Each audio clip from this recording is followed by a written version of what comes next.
半个月前，楼上6楼搬来了一位漂亮的邻居太太，虽然没有见过，但是我知道她和老公的感情一定很好。怎么知道的？听出来的。我住的出租屋隔音很差，更要命的是，那个邻居太太是个死家子，叫起来像大公鸡打鸣，穿透力极强。那天我加班到凌晨1点半，脸都没洗就一头栽倒在床上，眼睛刚闭上不到10分钟，头顶的天花板就传来了动静。一开始是吱呀吱呀的床板晃动声，我皱着眉翻了个身，把被子蒙住了头，心里安慰自己。小情侣刚搬新家，新鲜劲没过，忍忍就过去了。事实证明，我不仅年轻，还很天真。怎么形容那个声音呢？就是网上说的那种死家子音，捏着嗓子，非要把自己30岁的嗓音捏成3岁的调调，每一声都拐着18个弯，还带着颤音，嗷的一嗓子，能直接把人从梦里薅起来，魂都给你震飞了。我当时直接从床上弹了起来，眼睛瞪得像铜铃，整个人都是猛的。我活了26年，从没听过有人把声音导得跟公鸡打鸣似的，自带环绕立体声，那声音根本不是蒙被子能挡住的。我翻出了我之前买的工业级隔音耳塞，号称能隔绝90%的噪音，我一下塞了2个，把耳朵堵得严严实实，连自己的呼吸声都快听不见了。没用，那夹子音加公鸡破音，就像装了精准导航，顺着耳塞的缝隙，硬生生钻进我的耳道里，在我的脑子里循环播放。更离谱的是，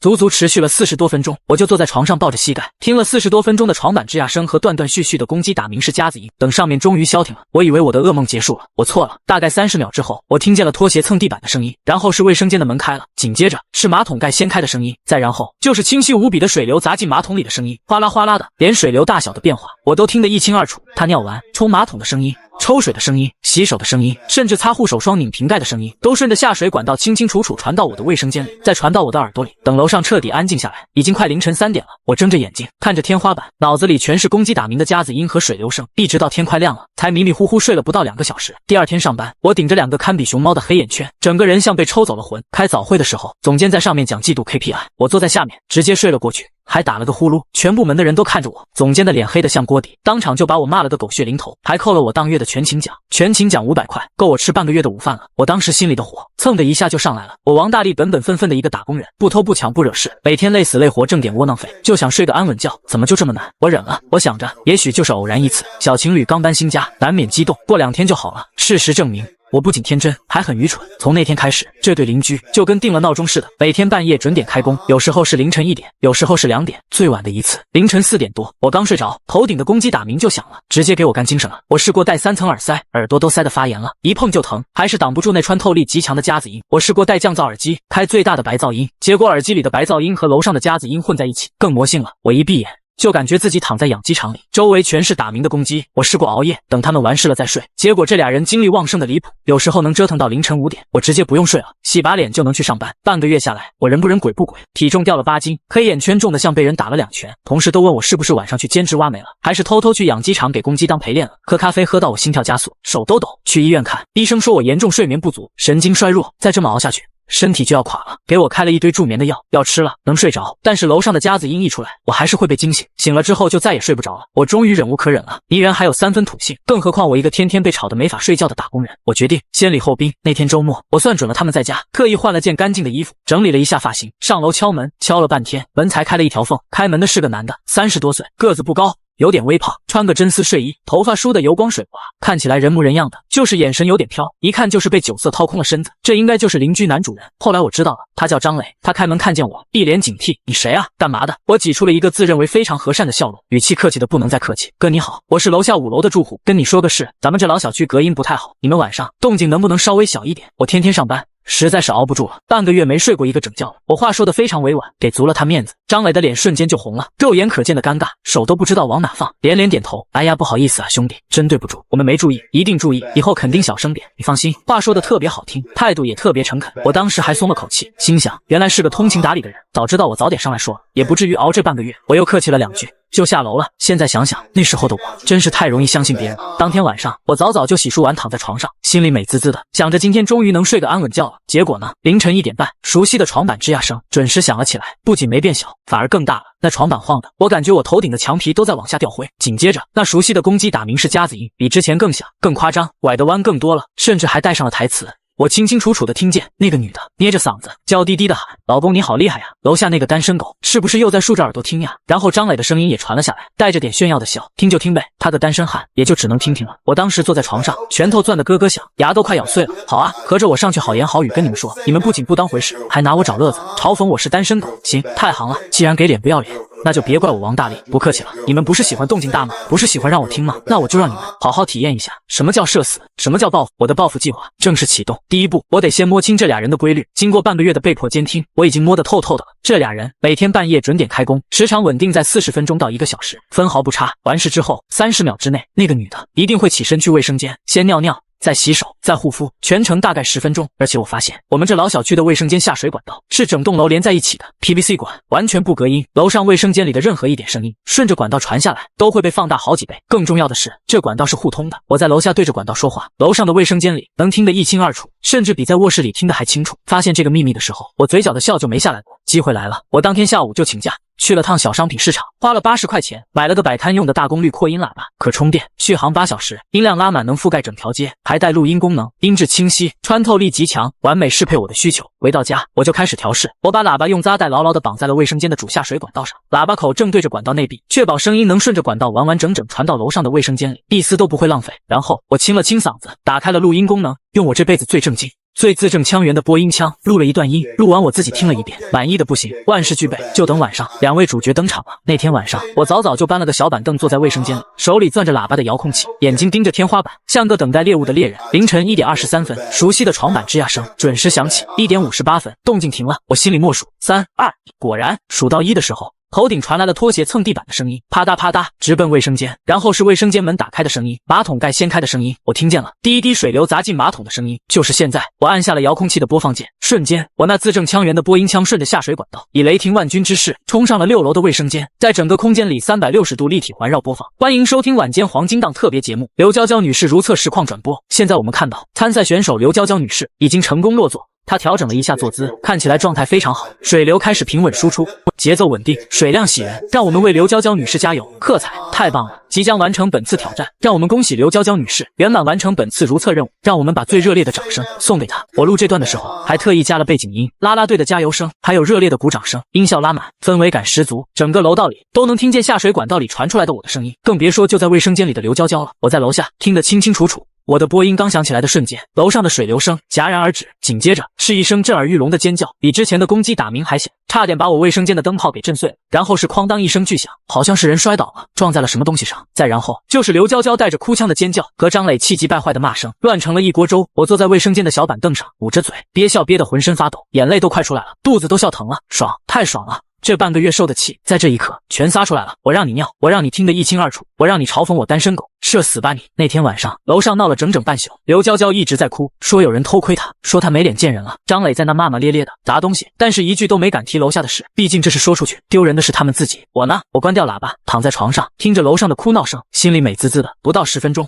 就睡着了。这是半个月以来我睡的第一个整觉，一觉睡到早上8点，闹钟响了才醒，神清气爽，浑身都有劲，连上班的脚步都轻快了不少。到了公司，同事都问我是不是去做医美了，黑眼圈都淡了，整个人容光焕发的。我笑了笑，没说话，他们不懂，这叫报复的力量，叫社死的魔法。本以为经过这么一遭，这俩人总该收敛一点了吧，我还是低估了他们的脸皮厚度。安静了2天。第3天晚上，这俩人又开始了，只不过这次他们学聪明了。完事之后，刘娇娇不敢去卫生间尿尿了，硬憋着，憋到天亮才敢去。但是那床板的吱呀声和那改不了的公鸡打鸣是夹子音，还是一点没少，甚至还故意加大了音量，像是在跟我示威。行，看来第一波报复还是太轻了，没给他们整明白。没关系，我有的是招，我的报复计划第2弹这就安排上。这次我瞄准了他们的主战场，卧室。我早就观察过了，他们的床正好就在我卧室床的正上方，分毫不差。老小区的预制板地板，共振效果那叫一个好。楼上的床一晃，我这边的天花板都跟着震。之前我觉得这是缺点，现在这就是我最好的武器。我翻出了我之前健身买的大功率筋膜枪，9个档位，最大档位能震得人手麻，续航超强，震一晚上都没问题。之前我用它放松肌肉，现在我要用它给楼上的2位来点不一样的共振体验。那天晚上楼上的动静一起，我就立刻行动了。我把筋膜枪拿出来，对在天花板上，正好对着他们床的位置，打开了开关，直接拉满到第9档。嗡，巨大的震动声瞬间顺着天花板传了上去，整个楼板都跟着一起共振。我算准了他们的节奏，他们快，我就把筋膜枪的档位调高，震得更快；他们慢，我就把档位调低，跟着他们的节奏慢慢震。他们停，我也停，主打一个精准同步，分毫不差。你们不是喜欢晃床吗？我给你们加点助力，让你们晃得更尽兴，效果比我想象的还要好。一开始楼上的节奏还挺稳，没过2分钟就乱了，那床板的吱呀声和筋膜枪的震动声混在一起，震得整个楼都快散架，那叫一个魔性。紧接着楼上的夹子音也乱了，之前是拐着弯的娇滴滴，现在直接变成了破音的尖叫，不是爽的，是猛的。又过了不到5分钟，楼上的动静戛然而止，床不晃了，夹子音也没了。我关掉筋膜枪，贴在天花板上听，就听见刘娇娇带着不耐烦的声音说了一句：“你行不行啊？怎么回事啊？”然后是张磊气急败坏的声音，压着嗓子骂：“我怎么知道？这破楼怎么回事？晃得我都没感觉了。”俩人你一句我一句，直接吵起来了，越吵越凶，最后还摔了东西。我躺在楼下的床上，捂着被子，笑得满地打滚。不行了，太好笑了，我这辈子都没干过这么损又这么爽的事。筋膜枪永远的神。那天晚上俩人吵到后半夜，再也没开工，我又睡了个安稳觉。第二天早上我出门上班，正好在楼道里碰见了张磊，他顶着2个巨大的黑眼圈，脸色蜡黄，走路都有点飘，眼神里全是戾气，一看就是没睡好，还憋了一肚子火。看见我，他眼睛一瞪，死死地盯着我。我呢，我露出了一个非常无辜非常和善的笑容，还主动跟他打了个招呼：“哥，早啊。”他咬着牙，半天没说出一句话，最后狠狠地瞪了我一眼，扭头下楼了。我看着他的背影，差点笑出声。怎么，只许你们吵我睡觉，不许我给你们的幸福生活加点料？这才哪到哪啊？要是还不收敛，我的招还多着呢。果然，这俩人记仇。筋膜枪事件之后，他们不敢半夜开工了，但是他们的报复来了。他们开始白天搞事，我是996，白天上班，晚上回家，周末才在家休息。他们就精准卡点，我上班的时候家里安安静静，一点动静都没有，我一回家或者周末我在家补觉的时候，楼上就开始了，穿高跟鞋在屋里来回走，哒哒哒的，跟马蹄子似的，一刻不停，拖家具，哐当哐当的，地板都快被他们磨穿了。跳绳、拍篮球，咚咚咚的，一下一下，正好砸在我脑门上。甚至还在屋里放歌，开最大音量，循环播放那种土嗨 DJ 舞曲，震得我家的灯都在晃。我上去找过他们2次，敲门根本不开，装没人。我找物业，老小区根本没正经物业，就一个看门的大爷，管不了事。我报警，警察来了，他们就装乖，说以后注意。警察一走，立马恢复原样，甚至变本加厉，合着就是软的硬的都不吃，非要跟我死磕到底是吧？行，既然你们非要玩，那我就陪你们玩到底。我王大力，别的没有，就是损招多。就在我琢磨第3波报复计划的时候，我遇到了盟友。那天我下班，在楼下碰见了住4楼的一个女生，我见过她几次，长得很好看，安安静静的，每次见面都会点头打个招呼，但是从来没说过话。这次她主动叫住了我，手里拎着一杯奶茶，有点不好意思的跟我说：“你好，你是5楼的王大力对吧？我住4楼，叫苏婉。”我愣了一下，点了点头。你好，找我有事吗？他左右看了看，压低了声音跟我说：“我想问你，楼上6楼那户是不是天天半夜吵得你睡不着？”我眼睛一下子就亮了，好家伙，原来不是我一个人在受苦。我赶紧点头，对啊，快把我逼疯了，你也能听见？苏婉苦笑了一下，点了点头，可只是能听见。我是做设计的，天天在家画图，他们白天在楼上又是跳又是放歌的，我根本没法工作，晚上也吵得睡不着，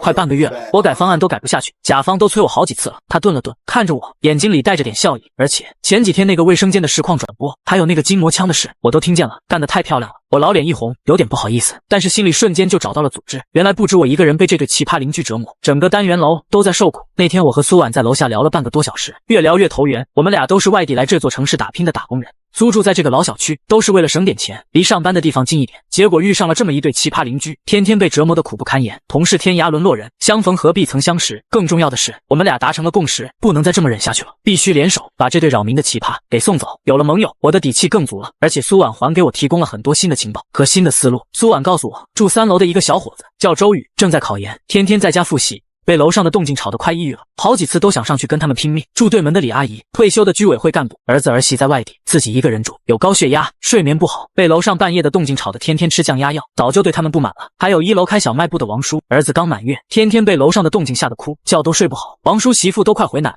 恨这对邻居恨得牙痒痒。好家伙，我一直以为就我一个人在水深火热，原来整个单元楼的住户都被这对奇葩邻居折磨得快疯了，只是大家都抱着多一事不如少一事的心态，没人愿意出头。现在我出头了，大家自然就拧成了一股绳。当天晚上，在苏婉的牵头下，我们建了个微信群，群名就叫反噪音联盟，成员有我、苏婉、考研的小周、对门的李阿姨、1楼的王叔，5个人，目标一致，把6楼那对扰民的狗男女赶出这个小区。联盟成立的那一刻，我就知道张磊和刘娇娇，你们的好日子到头了。联盟成立的第一件事就是收集证据。李阿姨是老居委会干部，经验丰富，告诉我们，不管是找房东，还是报警，还是找社区，都得有证据，空口无凭没用。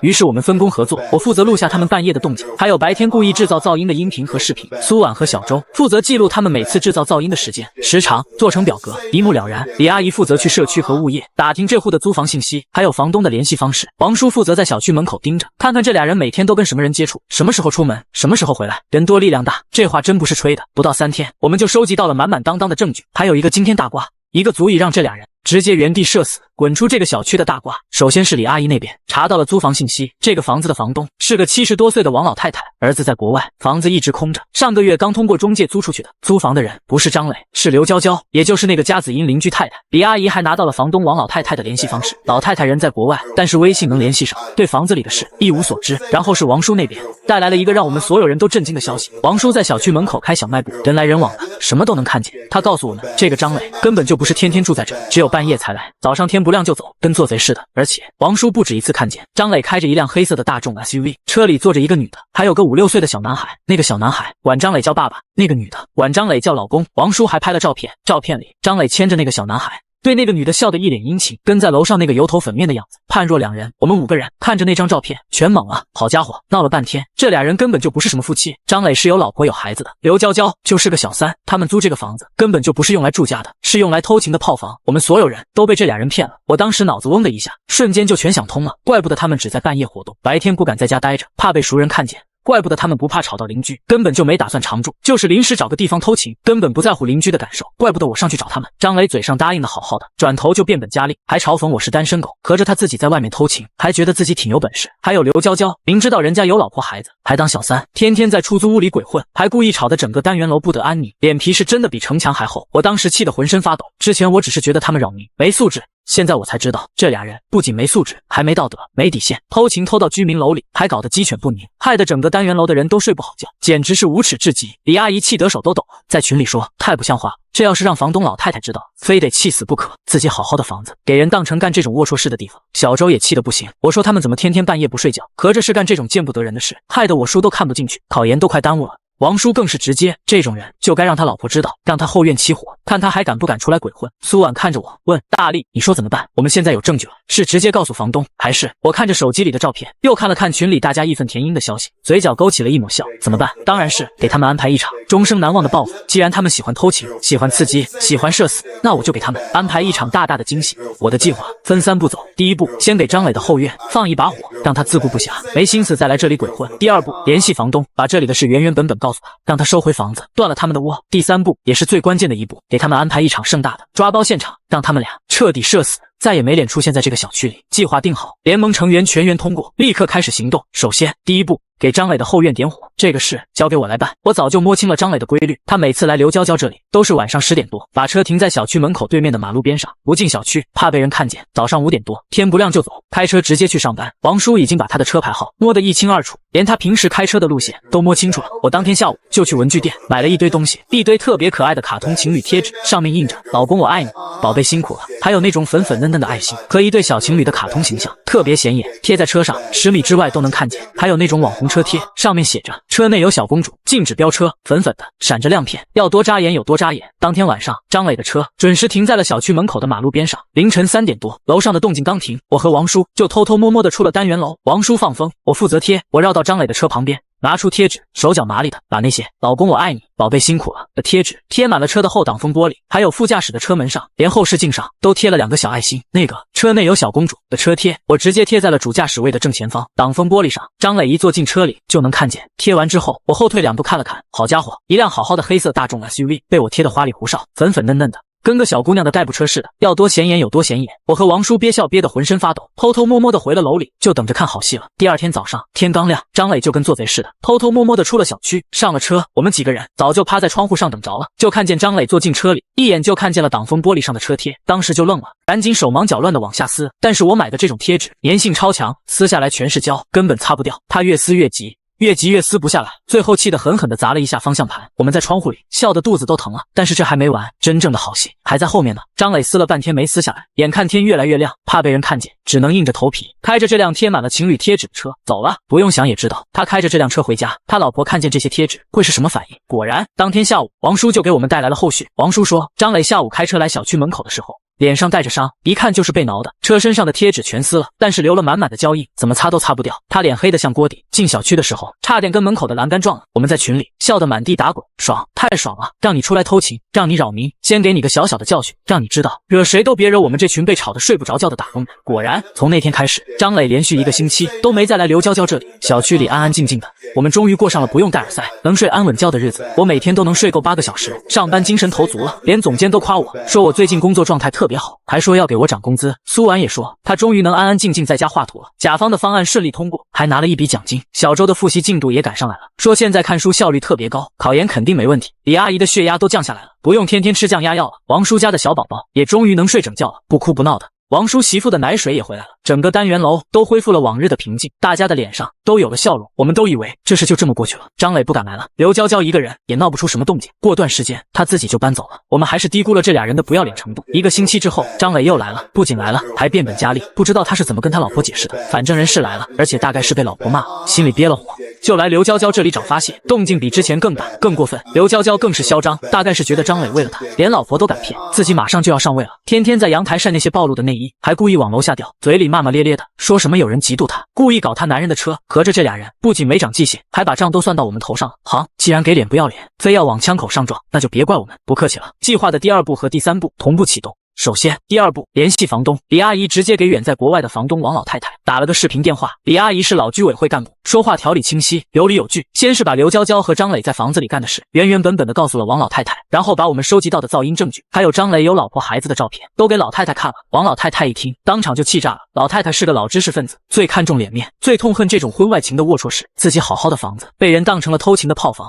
还搞得整个单元楼鸡犬不宁，邻居怨声载道，气得浑身发抖，话都说不利索了，当场就拍板，这个房子不租了。他立刻给中介打了电话，发了解除租赁合同的通知，限刘娇娇3天之内搬离这个房子，否则就直接换锁，把她的东西全扔出去。而且老太太还说了，刘娇娇违约在先，押金1分都不退。我们听到这个消息，全都拍手叫好，断了他们的窝。我看他们还去拿鬼混，但是我们都知道这还不够，以这俩人的脸皮厚度，就算被房东赶出去，也只会换个地方继续祸害人，根本不会长记性，必须给他们来个狠的，让他们彻底社死，这辈子都忘不了这次教训。计划的第3步，终极抓包大戏正式开始筹备。我们早就摸清了，张磊的老婆叫林慧，在市中心的一家银行上班，朝9晚5，周末休息，人很正派，性格也直爽，根本不知道自己老公在外面干的这些龌龊事。我们还知道，张磊每个周末都会骗他老婆，说自己要去公司加班，其实就是来刘娇娇这里鬼混，一待就是大半天。我们定的日子就是这个周6。我们的计划很简单，周6早上，张磊骗他老婆说去加班，来刘娇娇这里之后，我们就匿名给林慧发消息，告诉她老公在这个小区和别的女人偷情，把详细地址发给她，再把我们之前拍的照片一起发过去。同时，房东王老太太也会在周6上午带着中介过来收房子，当面跟刘娇娇解除合同，让她立刻搬走。我们算准了时间，让林慧和房东同时到达现场，到时候原配抓小三，房东赶租客，两拨人撞在一起，那场面想想都刺激。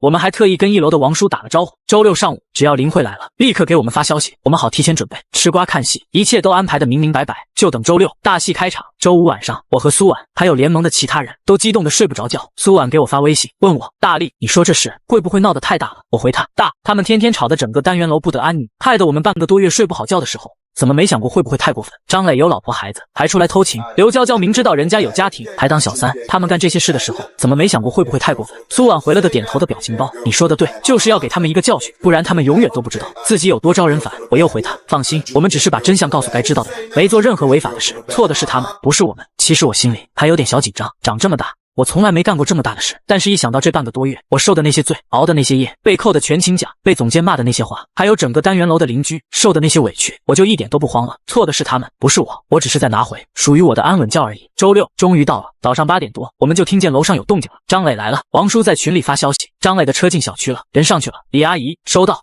我已经跟房东老太太说了，中介和老太太的朋友已经在路上了，大概40分钟到。小周，我已经准备好瓜子饮料了，就等嫂子来了。苏婉，我已经给林慧编辑好消息了，照片也准备好了，什么时候发？我回，等房东快到了再发，算好时间，让他们同时到，效果最好。9点10分，李阿姨在群里发消息，房东他们到小区门口了。我立刻在群里回，苏婉发消息，苏婉收到。已经发了，我们几个人瞬间就激动起来了，大戏要开场了。我和苏婉早就搬了小板凳，躲在5楼和6楼之间的楼梯间里，视野绝佳，能清清楚楚的看见6楼的门口，还不会被人发现。对门的李阿姨躲在自己家门后面，透过猫眼盯着。3楼的小周也悄悄摸了上来，躲在我们后面，手里还真拎着一袋瓜子。我们几个屏住呼吸，盯着6楼的门，连大气都不敢喘。大概10分钟之后，楼梯间里传来了急促的脚步声，还有女人的说话声。走在最前面的是一个气质很干练的女人，脸色铁青，眼神里全是怒火，身后跟着2个中年男人，看起来是她的娘家人，气势汹汹的。不用问，这肯定是张磊的老婆林慧。跟在他们后面的是一个老太太，还有2个年轻人，应该是房东王老太太的朋友，还有中介，手里拿着合同，脸色也很难看。2拨人在6楼的门口撞了个正着。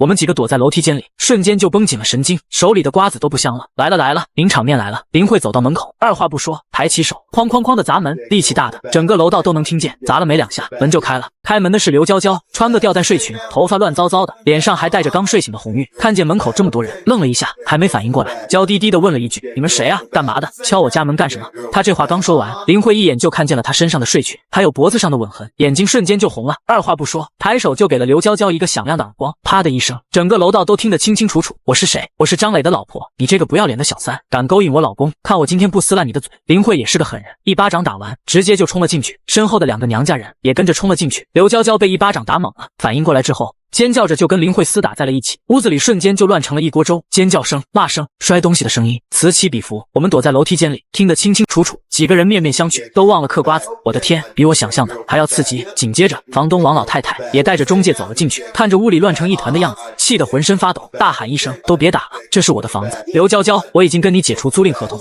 你现在立刻马上带着你的东西滚出我的房子！”屋里的打斗声停了一下，然后就看见张磊光着上半身，穿着个大裤衩从卧室里跑了出来，头发乱糟糟的，脸上还有被抓的红印。看见门口的林慧，脸瞬间就白了，跟见了鬼似的，话都说不出来了。老婆，你怎么来了？林慧看见他，眼睛更红了，冲上去就给了他2个耳光，打得他一个趔趄。张磊，你个王八蛋！你跟我说你去公司加班，你就是来这里跟这个狐狸精鬼混是吧？我在家给你带孩子，照顾你爸妈，你就在外面干这种龌龊事，你对得起我吗？对得起孩子吗？张磊被打得不敢还手，低着头一个劲的道歉：“老婆，我错了，我一时糊涂，你原谅我这一次，我再也不敢了，真的再也不敢了，原谅你。”做梦！林慧气得浑身发抖。张磊，我们离婚，这日子没法过了。屋里又乱了起来。刘娇娇一看张磊怂了，也急了，尖叫着说：“张磊，你不是说你跟你老婆早就没感情了吗？你不是说你要娶我吗？你现在跟他说这个？”张磊回头就给了刘娇娇一巴掌，骂道：“你给我闭嘴！都是你这个狐狸精勾引我的！”好家伙，这反转给我们都看傻了。前一秒还你侬我侬的2个人，现在当场反目，互相甩锅，狗咬狗，一嘴毛。我们躲在楼梯间里，看得目瞪口呆。这剧情比电视剧还精彩。就在这个时候，又有一个男的顺着楼梯走了上来，手里拎着一个包包，还有一束花，走到门口，看着屋里乱成一团的样子，愣了。他看着屋里的刘娇娇，问了一句：“娇娇，这是怎么回事？这些人是谁啊？”我们所有人都愣了，这谁啊？又来一个！刘娇娇看见这个男的，脸瞬间也白了。我们瞬间就反应过来了，好家伙，闹了半天，刘娇娇也不止张磊一个人啊。这是另一个备胎也找上门了，这下更热闹了。张磊看着那个男的，又看着刘娇娇，眼睛都直了，当场就炸了。刘娇娇，他是谁？你跟我说他是谁？那个男的也反应过来了，看着屋里的场景，再看看穿着睡裙的刘娇娇，瞬间就明白了，脸一下子就黑了，把手里的花荷包狠狠地摔在地上，指着刘娇娇骂：“刘娇娇，你骗我！你跟我说你是单身，你就是这么跟我单身的。”这下好了。原配、出轨男、小三的备胎，骂声、哭声、打耳光的声音、摔东西的声音混在一起，整个楼道都能听见。整个单元楼的邻居都被惊动了，纷纷开门出来看热闹。楼道里挤得满满当当的，全是人，对着屋里指指点点，议论纷纷。张磊和刘娇娇这辈子都没这么社死过。在这么多邻居的面前，他们俩干的那些龌龊事被扒得一干二净，底裤都不剩了。我们几个躲在楼梯间里，看着这场大戏，心里那叫一个爽。半个多月的怨气，在这一刻彻底烟消云散了。活该，太活该了，这都是他们自己做的。要是他们当初搬进来，安安分分的，不扰民，不搞这些龌龊事，怎么会落到今天这个地步？要是我上去好言好语跟他们说的时候，他们能收敛一点，怎么会有今天这场社死大戏？自作孽不可活。这场大戏最后以警察上门收场，邻居怕出事，报了警，警察来了，把所有人都带走了。张磊婚内出轨，林慧当场就提出了离婚，还要起诉他，让他净身出户。刘娇娇不仅被房东赶了出去，押金没退，还被2个男人同时甩了，名声彻底臭了。房东老太太的房子也被他们砸得乱七八糟，老太太当场就说要起诉他们，让他们赔偿损失。至于那个备胎，当场就跟刘娇娇断了联系，头也不回的走了。反正就是没有一个人有好下场。从那天之后，6楼的房子就空了。刘娇娇当天就被警察带走之后，再也没回来过，他的东西都是中介过来打包拿走的。张磊更是再也没在这个小区里出现过。我们的小区终于恢复了往日的平静，再也没有半夜的公鸡打鸣是夹子音，再也没有吱呀吱呀的床板声，再也没有白天的高跟鞋声和土嗨 DJ 舞曲。每天晚上安安静静的，只能听见窗外的风声和楼下的虫鸣。我终于能每天睡个安稳觉了，再也不用戴耳塞，再也不用半夜被惊醒，再也不用顶着黑眼圈去上班，被总监骂了。整个单元楼的邻居脸上都有了笑容，见面都会笑着打招呼，关系比之前亲近了不少。大家都说多亏了我带头把这对奇葩邻居给送走了，我每次都笑着摆摆手，说都是大家一起努力的结果。其实我心里还是有点小骄傲的，毕竟这场报复我干的确实漂亮。故事到这里本来应该结束了，但是还有个小小的后续。经过这件事，我和苏婉也越来越熟了，我们俩都是外地来这座城市打拼的。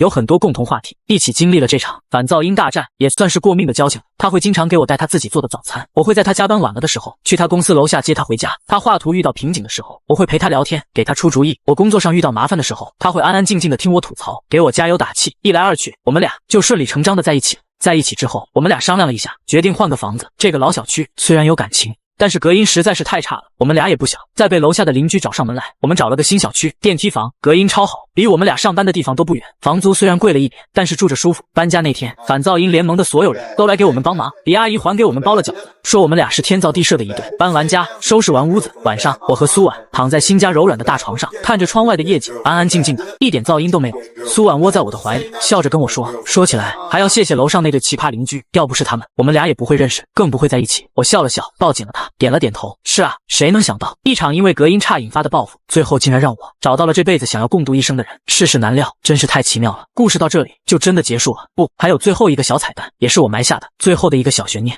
就在我们搬进新家的第3个星期，周6的早上，我和苏婉还没起床，就听见了敲门声。我迷迷糊糊的爬起来，打开门，看见门口站着一个小伙子，看起来20多岁，碧脸憔悴，顶着2个巨大的黑眼圈，看着我，碧脸不好意思的开口：“哥，你好，我是楼下3楼的住户。那个，咱们这房子隔音是不是不太好？你们晚上动静能不能稍微小一点？我天天上班，实在是熬不住了。”快1个星期没睡过整觉了，我当时站在门口，老脸瞬间就红了，脚趾头都快抠出31听了。我看着眼前这个小伙子，像极了半个多月前上去找张磊的我自己。天道好轮回，苍天饶过谁？我当初对楼上邻居展开的报复，没想到这么快就以另一种方式回到了我自己的身上。我将在门口半天，脑子飞速运转。半个多月前张磊那套，哎呀不好意思兄弟，真对不住，我们没注意，一定注意的说辞，此刻就跟刻在我脑子里似的，张嘴就来。只是这话从自己嘴里说出来，才知道有多尴尬，多心虚，每一个字都烫嘴。兄弟，实在对不住，是我们没注意，真的太抱歉了，我们以后一定注意，绝对小声。你放心，我腰都快弯成90度了，脸上的笑比哭还难看，活脱脱复刻了当初张磊那副人模人样的诚恳样子。只是我心里清楚，我是真的愧疚，不是装的。那小伙子看着我这反应，反倒愣了一下。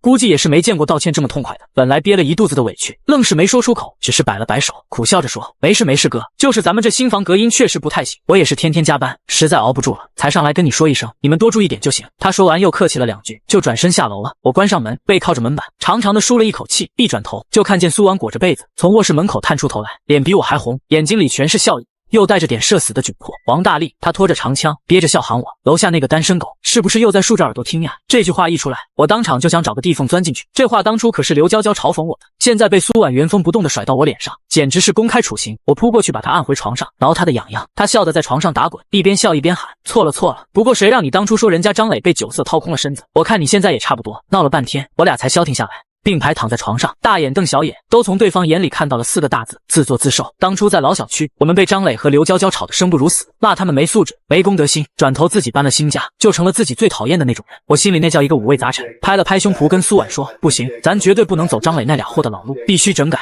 彻底整改。咱可是吃过噪音的苦，不能把这份罪再传给别人。”苏婉举双手赞成。当天我们俩班都没上，直接请了假，一头扎进了家居市场，开启了轰轰烈烈的静音整改大作战。当初为了对抗楼上的噪音，我买过工业耳塞、降噪耳机、大功率扩音喇叭、筋膜枪，全是进攻型装备。现在倒好，全买的防守型装备，加厚的羊绒地毯铺满整个卧室，号称走路都没声。高密度的隔音棉把整个卧室的墙面都贴了一遍。静音床板，商家说就算在上面翻跟头都不会有一点吱呀声，就连床头柜我们都买了带静音脚垫的，生怕推拉抽屉的声音传下楼。最离谱的是，我还特意去买了当初被我嘲讽过的，号称能隔绝90噪音的工业级隔音耳塞。只不过这次不是给我自己用的，是买了2盒，准备给楼下的小伙子送过去，赔礼道歉用的。买东西的时候有多痛快，搬回家安装的时候就有多狼狈。那卷加厚的隔音棉又大又沉，我俩搬着进电梯，直接卡在了电梯门口，进不去出不来。最后还是物业师傅过来帮忙，才给弄了出来。贴隔音棉的时候，我没注意那被胶粘性有多强，一抬手直接把自己的胳膊粘在了墙上。苏婉在旁边笑得直不起腰，拿着手机咔咔拍黑照，还顺手把照片发到了老小区的反噪音联盟群里。这下可好了，群里直接炸了锅。李阿姨第一个出来发了一串哈哈大笑的表情包，说：“大力啊，真是风水轮流转啊！当初你整治楼上那对小年轻人的时候多威风，现在怎么自己栽跟头了？”王叔紧跟着补刀：“可以啊，大力。当初说人家张磊精力旺盛，你这比他还厉害啊！人家好歹只炒了半个单元，你这直接给楼下小伙子整失眠了。考研上岸的小周，现在都成研究生了，也出来凑热闹。大力哥，需不需要我们重组反噪音联盟？这次的目标就是你啊！”我看着群里的消息，脸都绿了。苏婉在旁边笑的眼泪都出来了，我只能在群里发了个跪地求饶的表情包，跟大家保证绝对整改到位，绝不给邻居添一点麻烦，不然就自罚把当初的扩音喇叭吃了。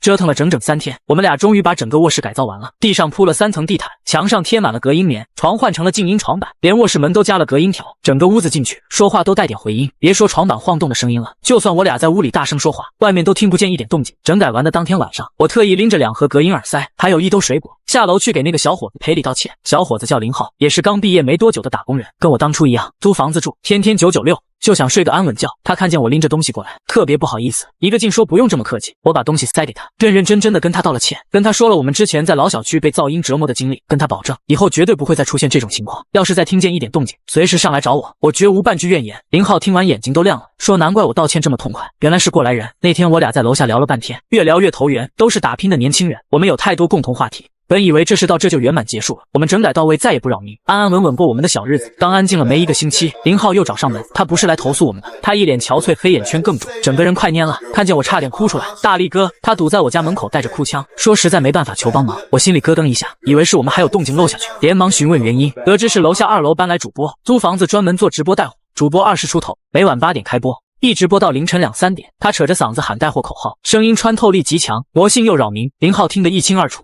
比当初刘娇娇的夹子音还要折磨人。林浩多次沟通，主播先客气答应，转头就变本加厉，后来再去找主播，直接不开门装没人，完全不理会。林浩找物业，物业上门2次没用，主播称自家直播无权管，报警也没用，警察来就调小声音，走后立马恢复原样。主播还故意对着墙喊，摆明了欺负林浩老实本分。林浩红着眼圈说，快半个月没睡整觉，上班天天出错，领导找他谈了好几次，实在没辙，听说我有经验求帮忙。我听完火气蹭的上来，又是给脸不要脸的嚣张之人。张磊和刘娇娇的嘴脸浮现眼前，我转头看向苏婉，苏婉看着我，眼里写着 DNA 动物，联盟血脉彻底觉醒。我拍林浩的肩膀，让他放心，这是我管定了。当初能赶跑奇葩邻居，今天就能制服这个扰民主播。当晚我把这事发到联盟群，群里瞬间炸开了锅。李阿姨第一个站出来说必须管，没公德心的人就得治。王叔说人手随时有，小卖部有人，随叫随到。小周直接说买好瓜子饮料，就等着看戏凑热闹。第2天，新老反噪音联盟正式集结，5人齐聚林浩家，我和苏婉、林浩还有赶来的李阿姨、王叔开作战会。我们复刻老流程，第一步先收集完整的扰民证据，李阿姨经验丰富，安排分工，林浩负责录直播噪音，录清直播时间、时长、分贝数，留存完整音频视频。我和苏婉去物业查询租房信息和房东联系方式，王叔负责摸清主播规律、开播下播时间和售卖商品。人多力量大，